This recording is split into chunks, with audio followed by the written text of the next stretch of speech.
Welcome to your Best Defense podcast with Jacqui Ford. Passion, energy, and courage. Jacqui Ford is unintimidated and a bit untamed when she needs to be. Your best defense is a good offense. Jacqui Ford, not afraid of a fight, and always fighting for what is right. Welcome to Your Best Defense podcast. My name is Jacqui Ford, and you are listening to a continuation of my conversation regarding federal criminal defense here in Oklahoma City. We are joined with my law partner and friend, Mr. Jack Dempsey Pointer. Everybody says, well, why does it take so long for the federal government to investigate things? Well, what it does is you got to remember these FBI agents and all these guys with the alphabetical agencies, they all have a specific U.S. attorney they are assigned to. A case begins, and the U.S. attorney and the federal agent sit down and say, okay, we need this and this and this, and you've got this and this and this. Go out and do this and this and this. It just takes time. I've seen it take as long as 3 or 4 years.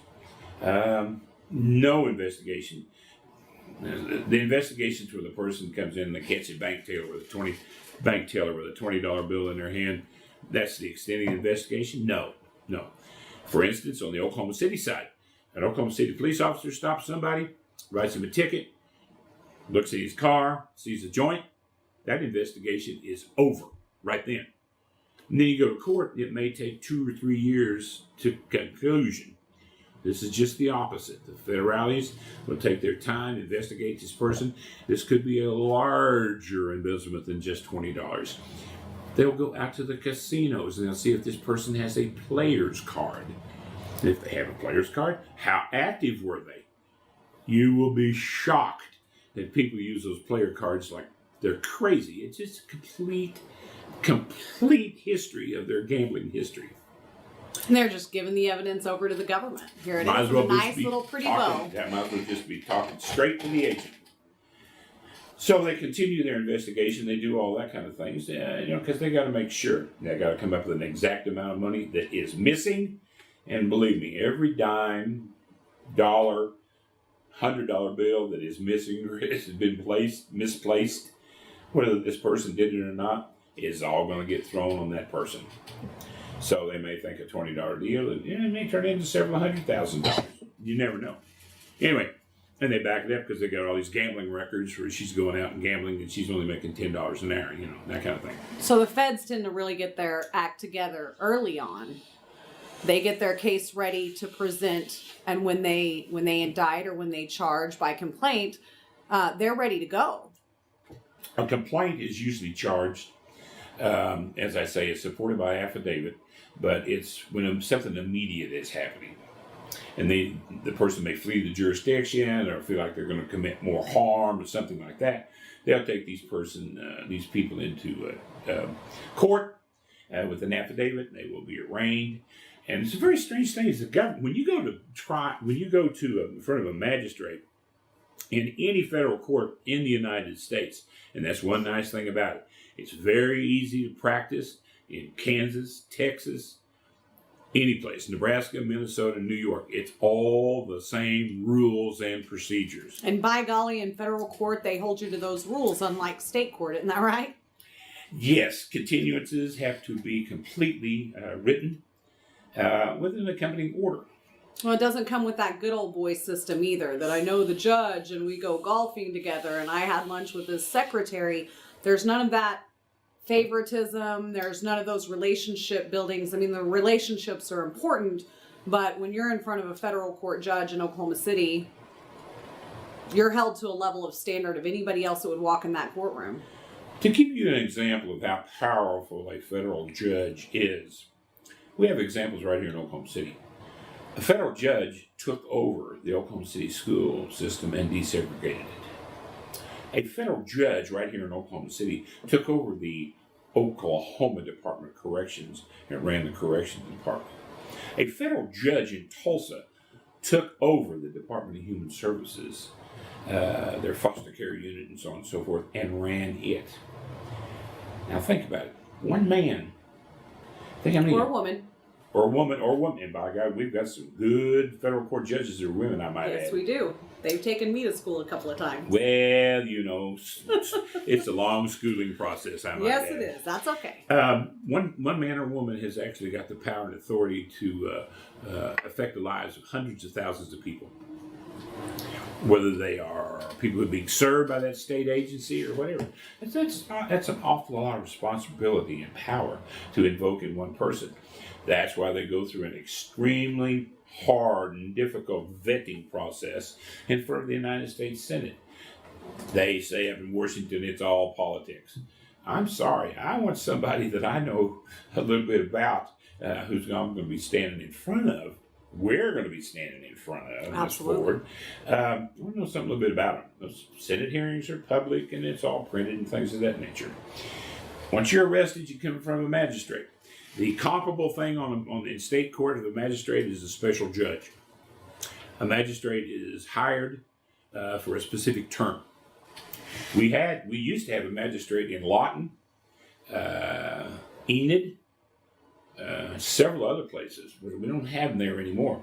However, we still have bankruptcy courts in Lawton, Enid, Oklahoma City, Tulsa, Muskogee, all over the state. Bankruptcy is another subject altogether. On a criminal matter, you are brought in front of the magistrate. The magistrate says, okay, I hereby find that there's probable cause to have you arrested and to detain you. A lot of people get caught in Oklahoma County or any state jail, and they say, okay, what's the jail bail? I pay 10% and get out and all that kind of Call stuff. the bondsman and let me get out of here. Bondsmen don't practice in federal court. Period. You either get out on an OR or you don't get out at all. And if the government requests, they can ask for 3 days of detention. To get their ducks in a row. Or to make a point. Because all the jail calls are recorded. Well, we and certainly people like know to that. talk. It's the worst thing a criminal defense lawyer can ever do is pop open a discovery disc and hear, this is a phone call from the Grady County Jail. These phone calls are recorded. Please press 1 to continue.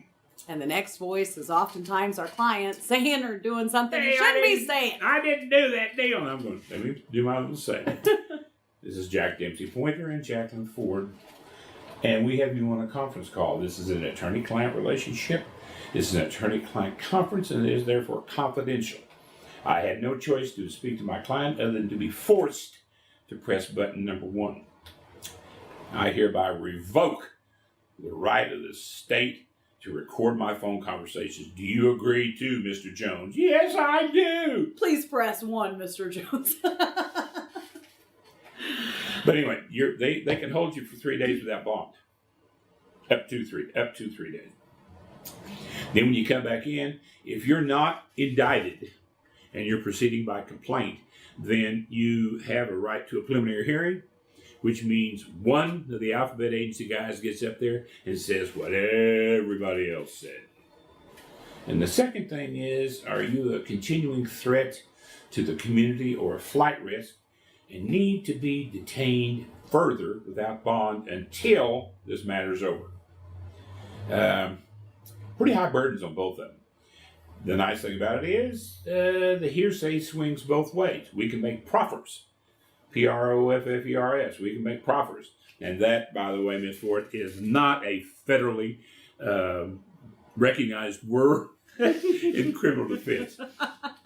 It's just, whatever you've been told, that this man is not a flight risk or a danger to the community or something like that. And our first step at defense oftentimes is at that initial hearing where we're defending his right to be released on an OR bond or defending her right to be able to go back home pending the outcome of this trial. That's correct. Now let's compare that to an indictment.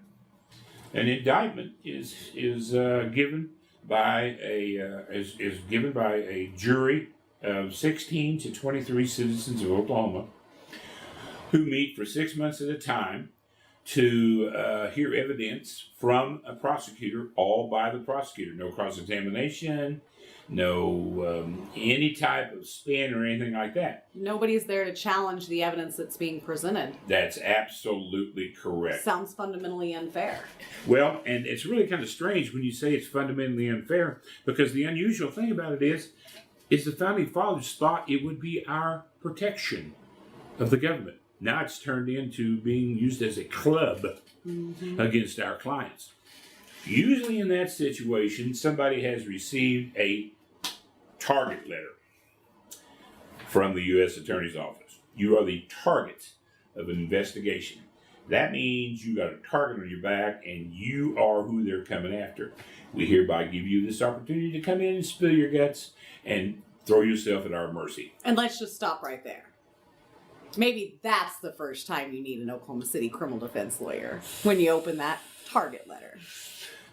It's probably after you get your first interview from the FBI, IRS, whoever, that comes out and says, I'd like to talk to you about this little matter concerning money, or this little matter concerning ownership, or this little matter concerning whatever.